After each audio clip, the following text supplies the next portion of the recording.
नमस्कार, मैं हूं सुरेश कुमार। आप देख रहे हैं भारतमणि इंडिया। इस वक्त जो आप तस्वीरें देख रहे हैं वो थाना असंध से देख रहे हैं। आज असंध में डीसी करनाल निशांत कुमार यादव और एसपी करनाल यहां पर पहुंचे हैं। असंध में कोविड के बढ़ते हुए केसों को देखते हुए उसके दिशा निर्देश देने के लिए प्रशासन के साथ मीटिंग करने के लिए डीसी करनाल यहां पर पहुंचे हैं। मैंने और एसपी साहब ने जो असंध हमारा सब डिवीज़न है इस एरिया में और विशेष रूप से असंध शहर में जो लॉकडाउन लगा हुआ है पूरे हरियाणा में उसकी अनुपालना देखी। उसकी ये देखा कि वे किस तरीके से उसका पालन हो रहा है। कोई भी गैर ज़रूरी दुकानें हैं वो ना खुलें। 6 बजे बाद तो इवन जो किराने की दुकानें हैं, सब्जियों की, फलों की, इस तरह की चीज़ें हैं वो भी बंद हो जाएं। तो ये देखी हैं। एक हमें रास्ते में कोई ढाबा खुला हुआ मिला, हमने उसको सील किया, उसके खिलाफ कार्रवाई की है। जो हमारे अधिकारी हैं, डीएसपी साहब हैं, ड्यूटी मजिस्ट्रेट्स हैं, नायब तहसीलदार हैं, एसएचओ हैं, सबको हमने डायरेक्शन भी दी है कि हर रोज़ जो है वो फ्लैग मार्च करेंगे, राउंड्स लेंगे, लॉकडाउन की कंप्लेंट्स देखेंगे और जो भी कोई इसमें दोषी पाए जाए उसके खिलाफ कार्रवाई करेंगे। एक दो चीज़ें हमारे नॉलेज में आमतौर पे आई थी कि काफ़ी जो लोकल यहाँ पे हैं लोग, और जो कोई पेशेंट सीरियस हो जाता है तो उसको एम्बुलेंस में लेके जाना पड़ता है। करनाल में या आसपास पानीपत लेके जाते हैं तो एम्बुलेंस के रेट्स भी हमने कल एम्बुलेंस एसोसिएशन के साथ मीटिंग की थी, रेट निर्धारित किए हैं। आज हमने सारे अखबारों में रेट्स भी दिलवाए हैं। और दूसरा, हम इस प्रयास में हैं कि आने वाले 2-4 दिन में सब डिविजनल लेवल पे भी असंध में भी एक कोविड हॉस्पिटल हम डेजिग्नेट करें जिसमें ऑक्सीजन की और आईसीयू वगैरह की भी सुविधाएं हों, ताकि पेशेंट्स को मिनिमम 15-20 बेड की यहाँ व्यवस्था हो सके। तो कम से कम 20 पेशेंट्स यहाँ जो है रखे जा सकें। तो वो भी हम जल्दी असंध में बनवाएंगे। और मोटा मोटा जो हमने जो शहर का, सिटी का, कस्बे का राउंड लिया वो उसमें लॉकडाउन की पालन जो ठीक ठाक से लगी। फिर भी लोगों से आग्रह यही रहेगा, विनती रहेगी कि जो दोबारा से इस महामारी का प्रकोप बढ़ा है तो इसलिए जो लॉकडाउन सरकार ने किया उसका पालन करें और बिना वजह जो सड़कों पे बाहर ना निकलें। सर्कल अनिल विज का एक बयान आया था कि जो भी अब दुकानें हैं करियाने की है या ज़रूरी चीज़ें की मेडिकल है वो अब रोटेशन के तहत खुली गई हैं। हाँ, वो पूरे ज़िले स्तर पे इसका प्लान बन रहा है।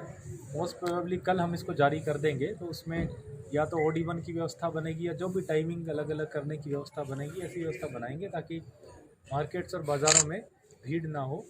जो एक मुख्य इसमें एक बड़ा अच्छा हल हो सकता है, कुछ बड़े शहरों में तो करनाल में जैसे, या कुछ जगह इंद्री में ये देखने को मिली। मैं असंध में भी आग्रह करूँगा दुकानदारों से कि वो होम डिलीवरी का मोड अपनाएं। क्योंकि अगर डोर स्टेप पे ही हम सब्जी, फल, किराने की चीज़ें घर पे लोगों को घर पे दे पाएँ डोर स्टेप पे, तो उससे जो है बढ़िया कुछ नहीं हो सकता। लोगों को घर से बाहर निकलने की ही नौबत ना आए। जैसे दूध है, दूधिया जो पहले ट्रेडिशनल सिस्टम होता था, घर जाकर के दूध लेके आता था, इसी प्रकार से अगर किराने का, सब्जी का, फल की व्यवस्था कर दे, होटल के अंदर बिल्कुल बना के होम डिलीवरी कर सकता है। और बाकायदा रात को 10 बजे तक कर सकता है। 10 बजे तक होम डिलीवरी अलाउड है अपने होटल में, शटर वगैरह नीचे करके, ताकि वहाँ बैठ के खाना किसी को ना खिलाना पड़े। हाँ, बिल्कुल बना के कर सकते हैं। सर एक और जैसे सर कोविड का हॉस्पिटल कब तक बनने की उम्मीद है सर? कोविड का जो 3-4 दिन में हम इसको तैयार करा देंगे। अभी इसी प्रक्रिया में है। शुरू में ज़िले में और पूरे स्टेट में ही, इनफैक्ट बल्कि पूरे इंडिया में ही ऑक्सीजन की शॉर्टेज आप सब लोगों को मालूम है। और इसलिए जो हमारे 16 अस्पताल हैं वो करनाल शहर में ही है और एक कल्पना चावला मेडिकल कॉलेज है।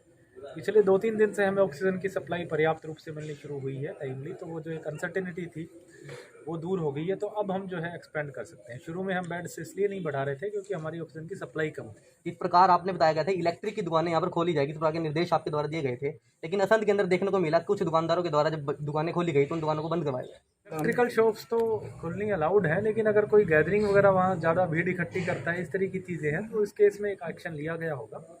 फिर भी चूँकि बड़े स्तर पे लॉकडाउन की पालना हो रही है, निश्चित रूप से कहीं ना कहीं हो सकता है एक आध चीज़ छूट गई हो। सब लोगों को इसमें सहयोग देने की आवश्यकता है, क्योंकि एक बहुत बड़ी जो लड़ाई हम सब लड़ रहे हैं समाज के तौर पे इकट्ठे होकर।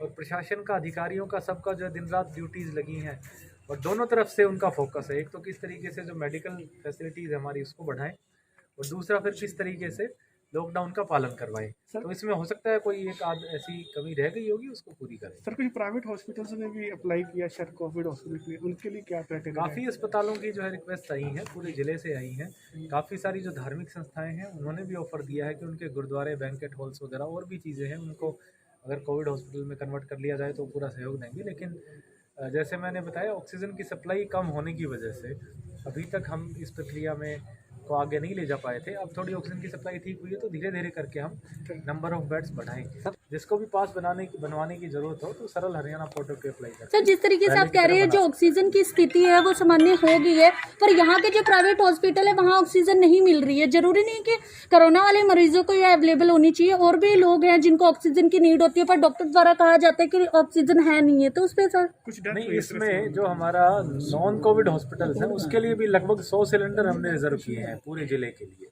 और जिले में 2 गैस एजेंसीज हैं, तलवार गैस एजेंसी और एक वीनस गैस एजेंसी, जो सिलेंडर्स ऑक्सीजन के भरे हुए प्रोवाइड कराती हैं। तो अगर किसी को भी चाहिए वहाँ से ले जाके ले सकते हैं। बस उनका रिकॉर्ड और लेखा जोखा रखना होगा कि उसने कहीं आगे ब्लैक में नहीं बेच दिए।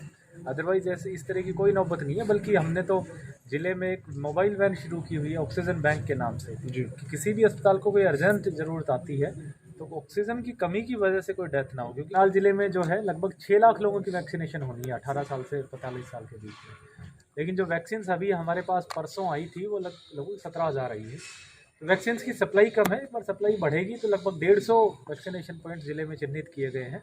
हर जगह लोगों को वैक्सीनेट करेंगे और कोशिश करेंगे कि 1 महीने के अंदर अंदर इन 6 लाख लोगों की एसेंशियल सर्विसेज में, इमरजेंसी सर्विसेज में आते हो जिनको सरकार ने छूट दे रखी है, या फिर उन्होंने इस सरल हरियाणा पोर्टल से पास जारी करवा रखा हो। इसके अलावा यदि कोई व्यक्ति बगैर किसी काम के अनावश्यक रूप से मूवमेंट करता हुआ पाया जाता है तो उसके खिलाफ IPC की धारा 188 और डिजास्टर मैनेजमेंट एक्ट के तहत FIR दर्ज की जाएगी।